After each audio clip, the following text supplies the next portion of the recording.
माझ्या माहितीनुसार हा जो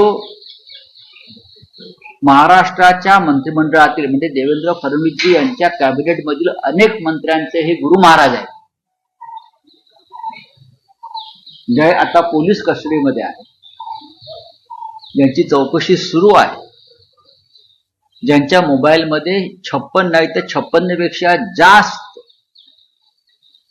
आक्षेपार्ह क्लिप्स सापडलेल्या आहेत. त्याच्यामुळे फडणवीसांच्या सरकारमधले अर्धे मंत्री तणावाखाली आहेत. ते इतके तणावाखाली आहेत की काही लोकांना आयसीयू मध्ये भरती करावं लागेल.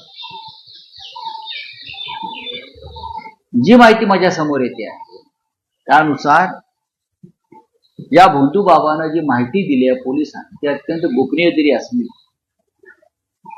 तरी महाराष्ट्राच्या सध्याच्या मंत्रिमंडळातले 9 मंत्री हे या भोंदू बाबाचे नियमित भक्त होते आणि त्यांच्याकडे जाऊन रेग्युलर काही अत्यंत घृणास्पद प्रकारचे विधी करत होते. ही अंधश्रद्धा आहे. त्याहीपेक्षा महाराष्ट्राच्या प्रतिमेला